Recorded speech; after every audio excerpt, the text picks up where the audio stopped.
Well, welcome to Mountain View Chapel. It's good to have all of you here. We have been looking at loving your neighbor as yourself. Jesus said that is the second commandment. When he was asked the greatest commandment, love the Lord with all of your heart, soul, mind, and strength. But the second is like it. The scribe didn't ask him to include a second, but he included it because the two things must be taken together. So we're looking at the passage that he drew that from. That's Leviticus chapter 19. And it's a long section of you shall not, you shall not, you shall not. You shall not lie, you shall not steal. But at the end he says, but you shall love your neighbor as yourself. I am the Lord. Right? So that section began with you shall not steal. And we looked a little bit at what that was involving. Right? So when you say you shall not steal, the only way you can say that with any meaning is if you also believe that people can own private property, right? If you can own something personally. The idea that you shouldn't own things and that somehow that's a heavenly idea is not a heavenly idea. God's idea is that you own things. And when you own things, ownership is rightful claim to the possession of a thing and therefore to the control of it, right? So you have a right to control it, and you control its use, its modification, its transfer, or its disposal. There's a flip side to that. That's your rights, and everybody likes to talk about rights, but anytime you talk about rights, the flip side of that is responsibility, right? So when you possess a thing that is rightfully yours and that others can't take from you, you also, inherent in that idea, you also have responsibilities for it, right? So since you have control of it, you have a responsibility to control it rightly in the context of your neighbors. You have a responsibility for the possession and the maintenance and the control of a thing in its use, its modification, its transfer, or its disposal. What is personal responsibility? What do we mean by that? We mean that I know these are a lot of definitions, but you know what? People don't define their terms anymore, right? So I feel a need to do that so we're all talking about the same thing. Personal responsibility means the results, effects, or consequences of my possession, use, or modification, transfer, or disposal of a thing that I own redounds to me in a causal sense.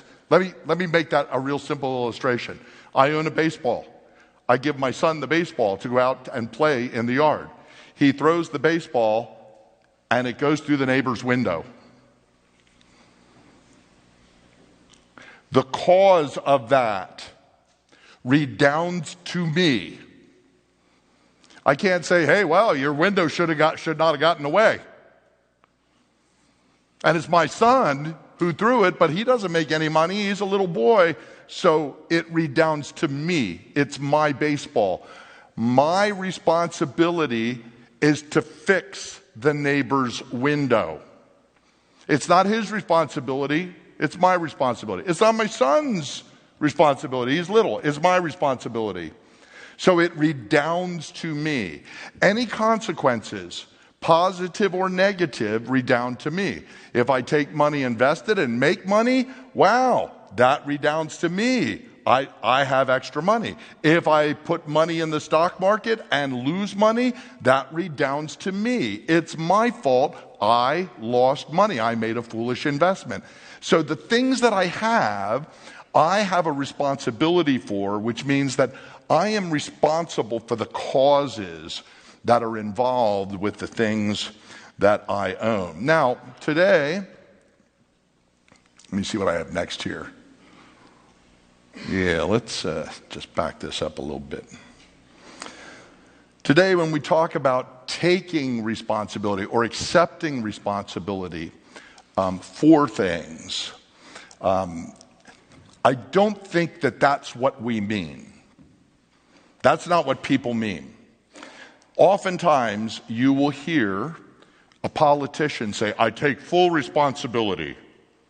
And then he goes on to explain why it's not his responsibility, right? Do you remember Anthony Weiner, right? He did some really horrible things, and as soon as he was caught, He said, I take full responsibility, and he stepped down as a congressman, and he said, I'm going to run for mayor of New York City.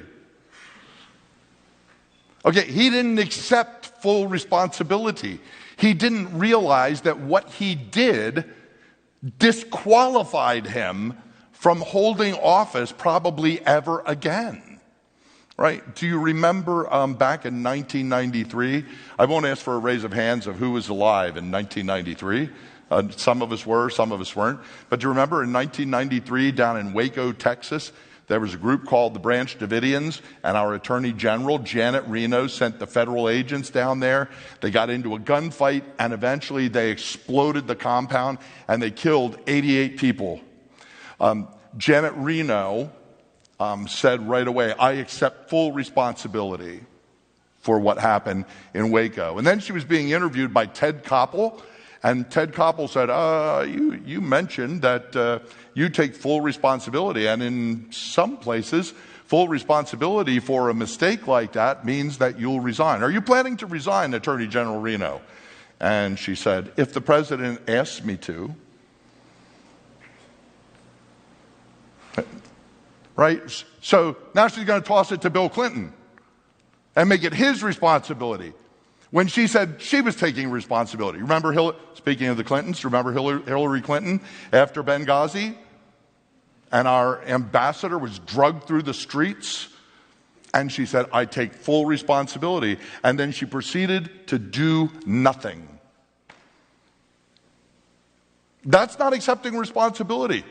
Recently, Nancy Pelosi was in a conversation, and somehow her daughter videoed it. Do you remember this? January 6th, she said, I take full responsibility for not having sufficient security at the Capitol building on January 6th. And then she proceeded to blame Donald Trump for what happened. So do you see what's happened in our society? In our society, we now have come to the point where if I say the words and admit I was at fault, then that's accepting responsibility. And that's where it stops.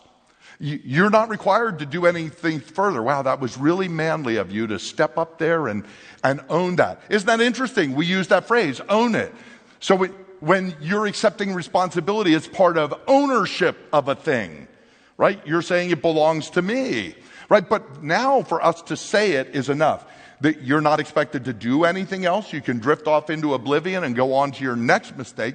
Or worse, if anybody else tries to call you to account for it, how dare you? I accepted full responsibility.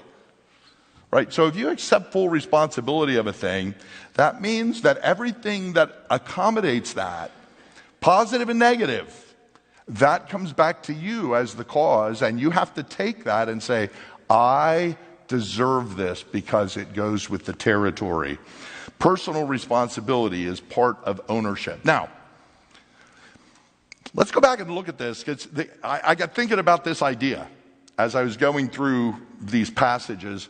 Look at what this says. It begins in Leviticus 19, you shall not steal, but you shall love your neighbor as yourself. Now that's also found in Exodus chapter 20. You shall not steal.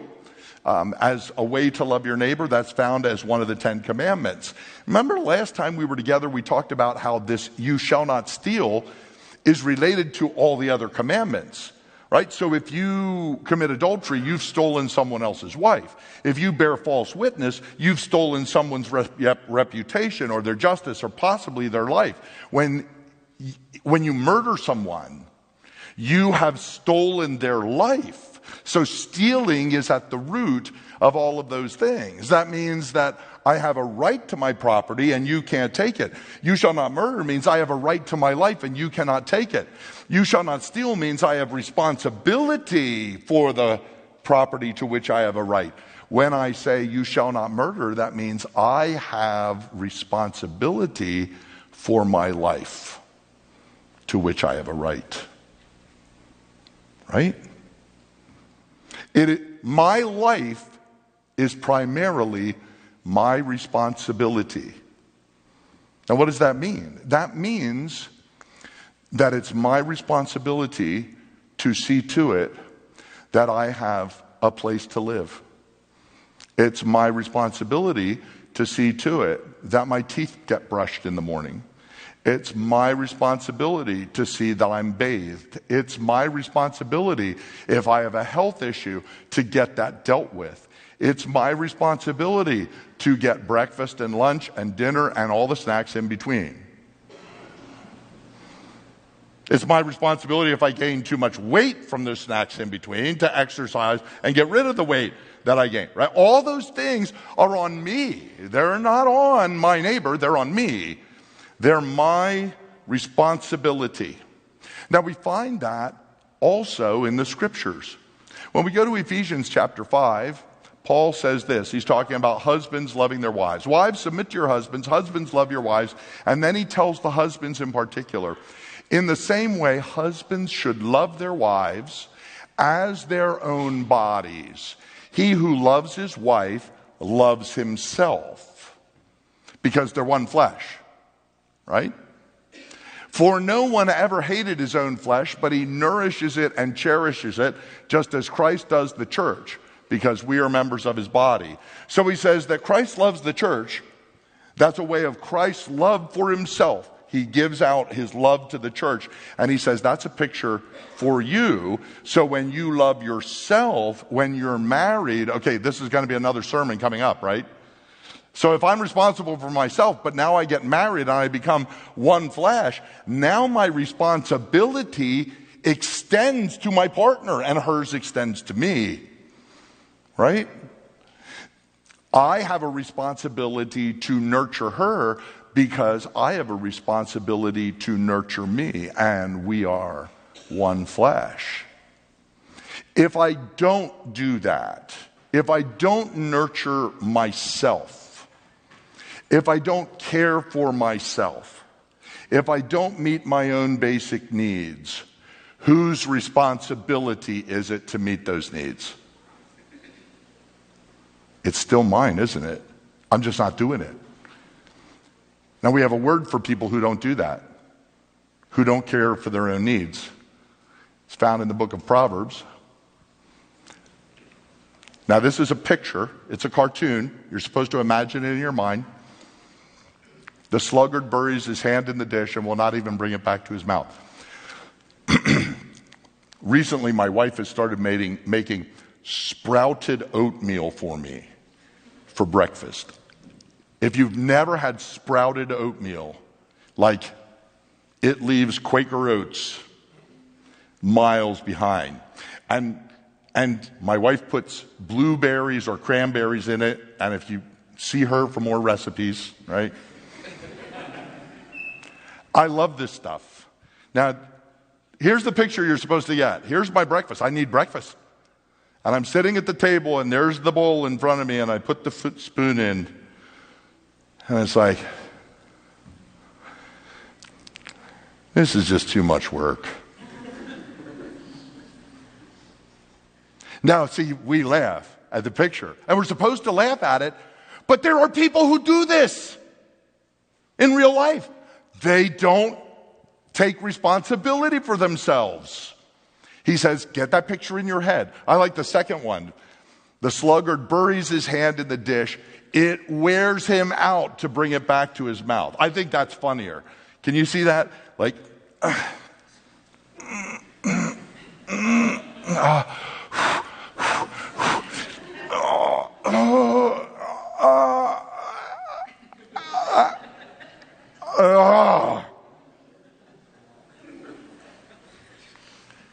he said it's ridiculous. That's right. It's ridiculous. You're supposed to meet your own needs. And if you won't meet your own needs, it's not somebody else's obligation to meet them for you. Your problem is you're lazy. Now, we dare not say that nowadays, do we? Because we've lost a sense of personal responsibility. Why is laziness a vice? Laziness is a vice and is a bad and evil thing because God gave us our lives as a gift. We have a responsibility to tend to our lives. If we don't tend to our lives, we are not meeting our responsibilities and we are doing an evil thing. And yet we have got a society in which people expect others to take care of their lives. That is a violation of Christian values. And I'm afraid we're building an entire society that doesn't understand that. In fact, sometimes I think Christians don't understand it. We feel entitled to things. No, you must bring the spoon to your mouth. You must take care of your personal responsibilities. 2 Thessalonians chapter 3, verse 6. We're not exactly sure what was going on, but because there's a lot of talk in both 1 and 2 Thessalonians about the end times,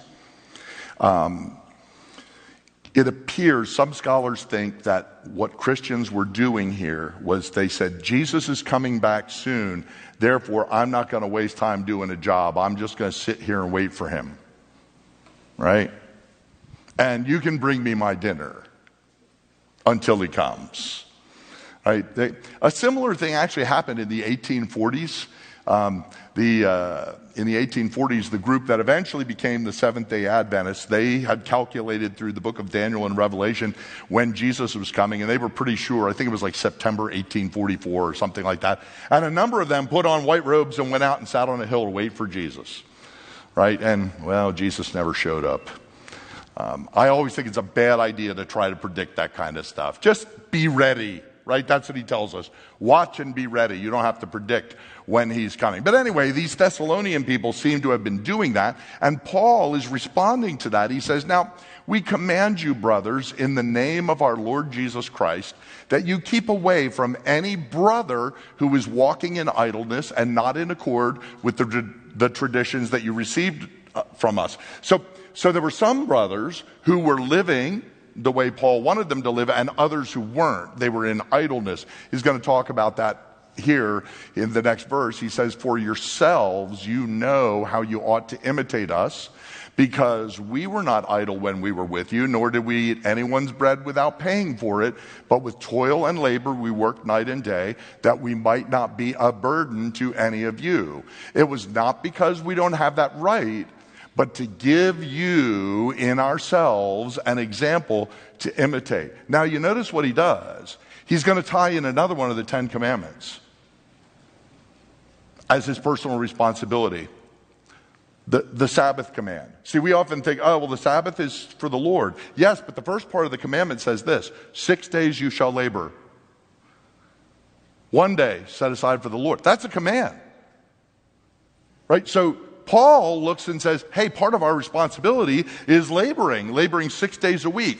Now, he said, I had a right to come in because I'm teaching you. I had a right to ask you to take care of me, but instead of doing that, we got part-time jobs in the city so that we wouldn't be a burden to you. Why? What's he doing? He's taking responsibility for his own life and not being a burden or making the responsibility that of the Thessalonians. He says, it's mine. I'll take care of it. Even though I have a right to work for you to pay me, I will work somewhere else to relieve you of that burden, to show you how important work is. For even when we were with you, we would give you this command: if anyone is not willing to work, let him not eat. Try going out there and saying that on the evening news. Everybody has a right to eat. Yes, they do. And they also have a responsibility to feed themselves. It's not my obligation to feed my neighbor. It's his obligation to find a way to feed himself. And it's my obligation to find a way to feed myself. And when I'm married, it's my obligation to find a way to feed myself and my wife. And when I have children, guess what? It's my obligation to send the children out to beg. No. I just want to see if you're awake. It's my obligation to provide meals for them. The baby doesn't come out of the womb and say, well, I guess I'll just get up on my wobbly legs and I'll go find some dinner. No. Zebras do that. But for some reason, people don't. See, that's going to be another sermon. Because that ties in another command, doesn't it? Honor your father and mother. Well, I must be honorable, and part of my being honorable is to feed my children and not make them your problem. Right? Why? God gave me personal responsibilities for my life, for my wife, for my children. There's a lot of people who don't understand that today. There's a lot of people who think it's owed to them. This is just a right, and they detach the responsibility from it. Paul says, no, if you won't provide, you don't eat. For we hear that some among you, not just the world, among the Christians, walk in idleness, not busy at work, but busy bodies. Now such persons we command and encourage in the Lord Jesus Christ to do their work quietly and to earn their own living. And that's what everybody does. No, that's not what everybody does. And there's people who don't work. Of course, they'll never tell you that I don't want to work. They will always tell you, I can't. Right? Now, some people can't.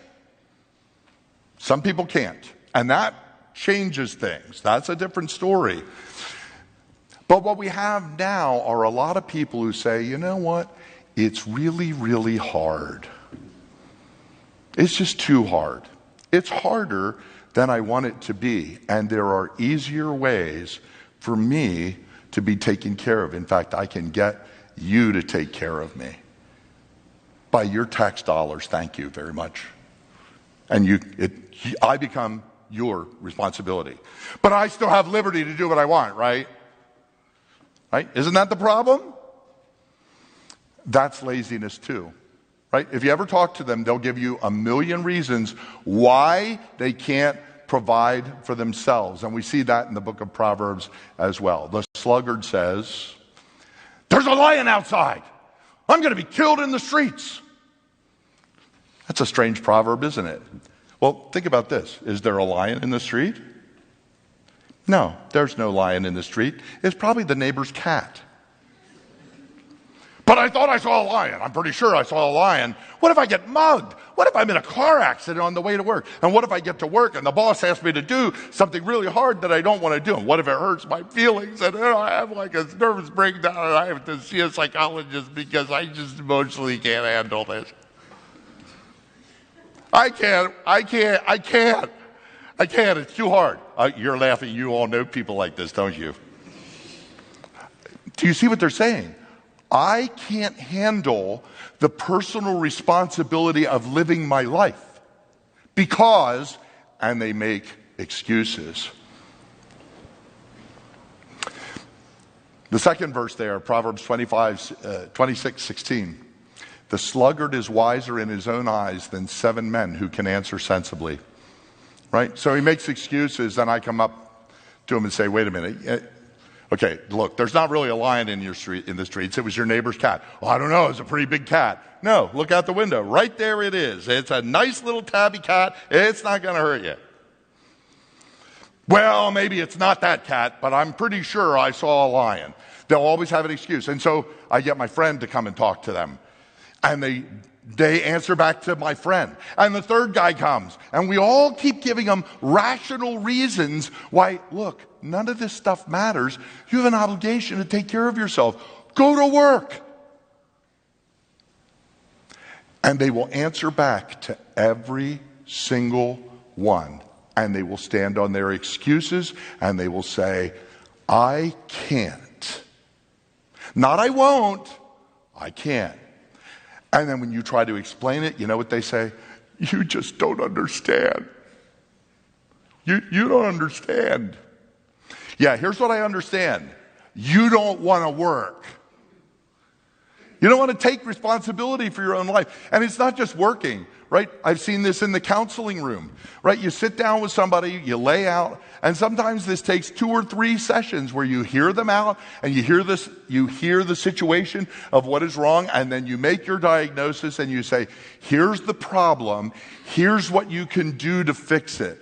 And they say, you don't understand. I'm different. I'm different.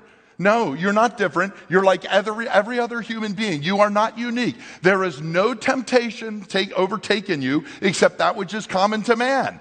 So you're like everybody else. Everybody else steps up and solves the problem. You can do it. And then you cheerlead and try and get them to do it. You know what they want? They want you to solve the problem for them.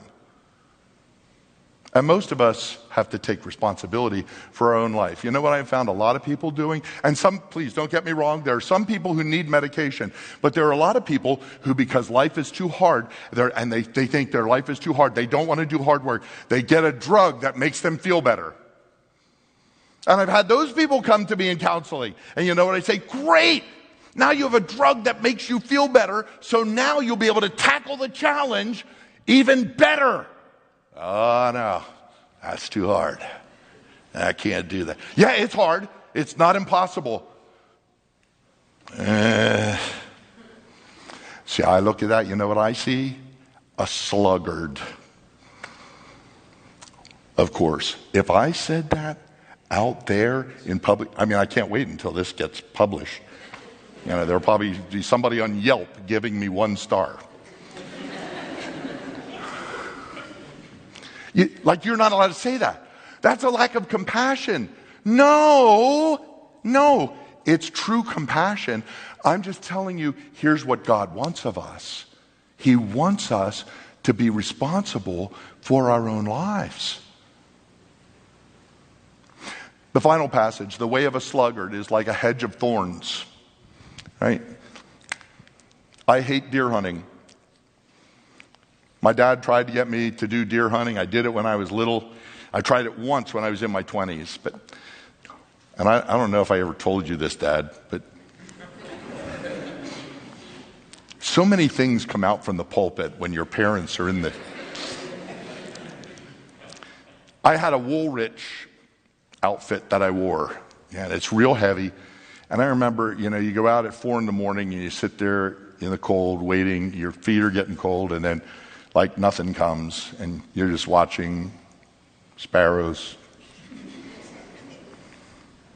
And then as the day warms up, Dad would come back, or one of the other hunters say, okay, now we're going to drive. You're the young guy, so see that briar patch there? We want you to drive that briar patch. We're going to go sit at the other end. So the older men would sit at the other end, and me and the boys, the younger guys, we'd go through these. Have you ever gone through a briar patch? Okay, first of all, when you're going in Woolrich, the briars just keep grabbing.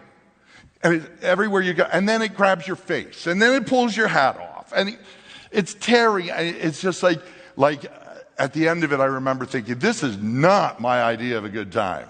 And you're sweating, and the day's getting hotter, but you don't want to take your Woolrich off and get cool, because then the briars catch into your arms, and you're just blood is just, yeah.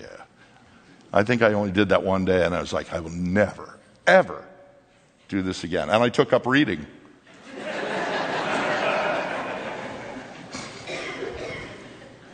Now, the thing about thorns, a hedge of thorns, is that everywhere you go, there's something stopping you. Now, you can plow through it. You just have to work really hard.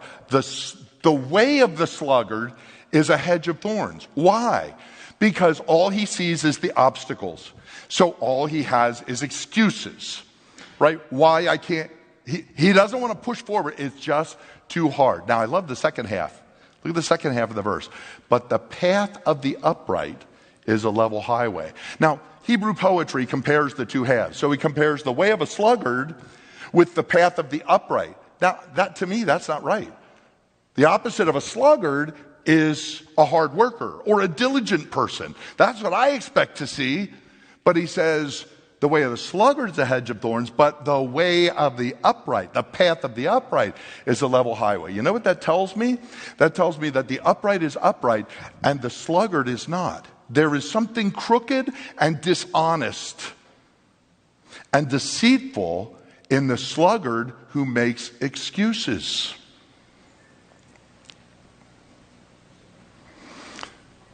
But the path of the upright is a level highway. Why? Because Jesus and the angels just sweep the path clean. No. When you're upright, your path is cleared out, because when you come upon an obstacle, you don't go, oh, I got to fall down in fetal position because there's a rock in the road. You move the rock, or you step over the rock. Oh, look at that pothole. It's full of water. I got to get my shoe wet. Well, you know what? My shoe will dry. So I step in there and I go on. I don't say, oh no, I can't. Laziness says I can't. The diligent, the upright say, I must. And you just find a way to do it, because you're taking personal responsibility for your life. The sluggard does not plow in the autumn, which is when they plowed in Palestine, but he will seek at harvest and have nothing. How does he expect to have a harvest if he didn't plow and plant the seeds? He thinks he's entitled to it. Well, everybody else gets it. Everybody else? Yeah, but everybody else plowed. Yeah, well, I'm not doing that. He just thinks he's entitled to the result without the work. The soul of the sluggard craves and gets, oh, there's another commandment. You shall not covet, right? Dealing with your heart. The soul of the sluggard craves but gets nothing, while the soul of the diligent, now notice how he says this. The soul of the diligent is richly supplied. So when I'm diligent, what it means is God just throws money from heaven, right? It's passive. No. Why is he richly supplied? He's richly supplied because he obeyed God's law, and he worked and he pushed through and he took responsibility for his lone life. He did what he had to do. And so he's richly supplied. The other man won't do. Look, we're up against the fabric of reality again. It's how the world works. You can't just sit there and wait for the world to serve you. You have responsibility for your own life. Have you ever seen this guy? Nick Vujicic? If you've never seen him, he's an amazing person. Was born with no arms and no legs. He has kind of a little foot. You can see it there. Nick was born that way. This is him as a baby, getting his start on soccer, right? And then he moved up to figuring out how to use a skateboard. And he putts golf. He surfs. You ready for this one? He swims. That's a really uncomfortable picture, isn't it?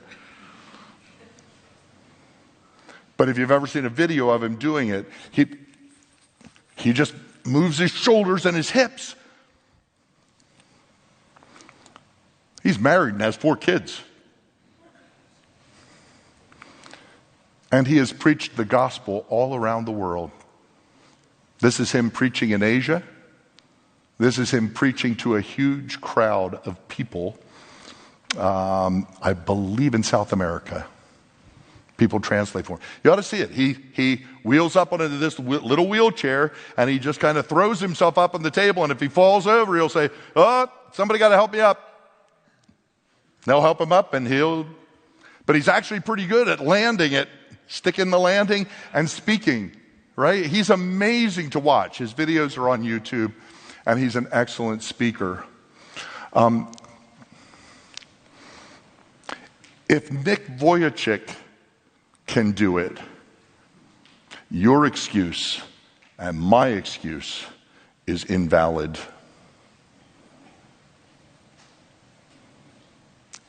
You know what Nick Vujicic did? He said, I take responsibility for my life. Now, yes, Obviously, he needs help. Other people have to help him. But he determined, I'm going to figure out a way to do this. And he didn't quit. He just kept getting up and fighting again and again and again. Now, he can't do everything that people with arms and legs can do. But I'll tell you what an amazing soul who has bought into the concept, the Christian concept, the biblical concept, that when I am given the gift of life, my life is a right and a responsibility.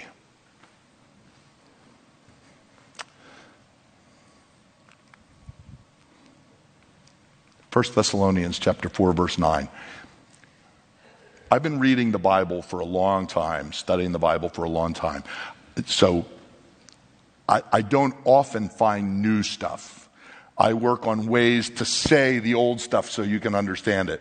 This week, I was studying this, and my eyes just went bing. I was amazed. This is something, it's been there all along. I never, ever saw it. It's so simple, but to me it was fascinating. Watch how Paul does this with the Thessalonians. 1 Thessalonians 4:9. Now concerning brotherly love. Right? So he's talking about loving one another, loving your neighbor. Concerning brotherly love, you have no need for anyone to write you, for you yourselves have been taught by God to love one another, for that indeed is what you are doing to all the brothers throughout Macedonia. But we urge you, brothers, to do it more and more, and to aspire to live quietly, and to mind your own affairs, and to work with your hands as we instructed you, so that you may walk properly before outsiders and be dependent on no one. Now, do you see what caught my attention there? He's talking about loving your neighbor as you love yourself. And he ties it into the idea that you got to take responsibility for yourself. Keep your eyes focused on your personal affairs. Work with your hands. Seek a quiet life, by which he means don't go about riotous living. Seek peace.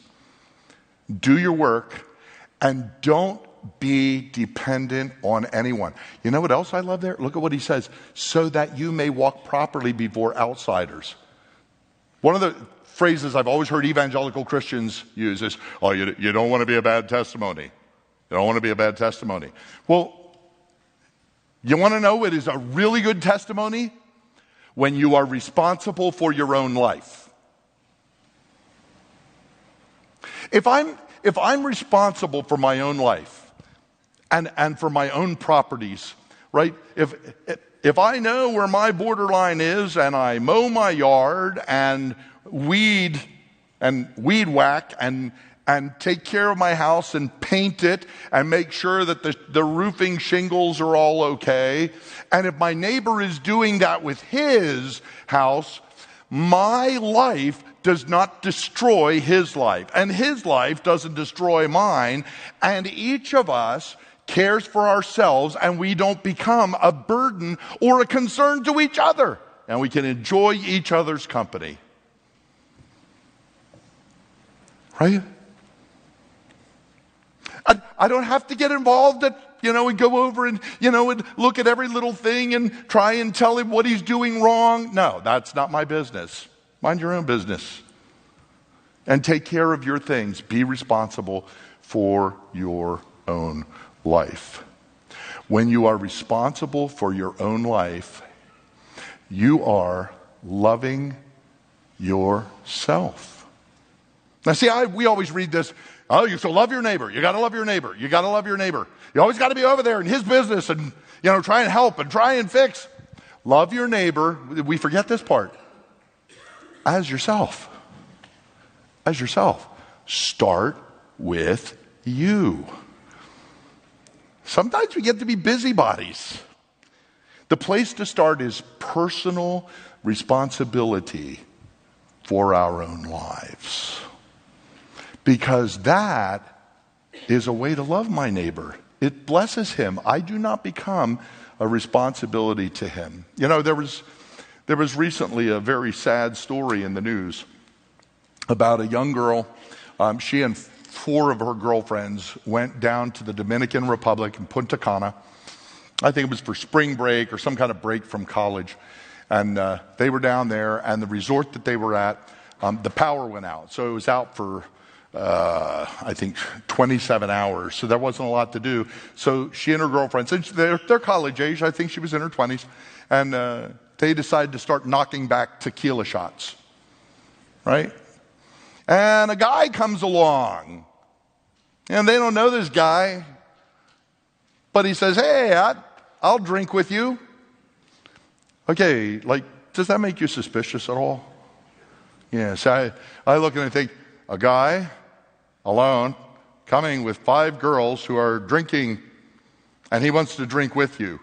I don't think he just wants to drink. I don't think he wants to protect you or watch out for you. I think he's looking for one thing, and he's just waiting for which one of you will talk to me. And this girl talked to him, and they decided that since it was, whatever it was, 4 in the morning, 5 in the morning, and it was pitch black, and there was a power outage because of a storm which was chopping up the waves, they thought it would be a great idea, having had a bunch of tequila shots, to go swimming. And you know the story, right? They got through some choppy water, and she disappeared, and he thought, wow, wonder what happened to that chick. And he went up onto the beach, and he laid down and fell asleep to sleep off his tequila. And she was never found.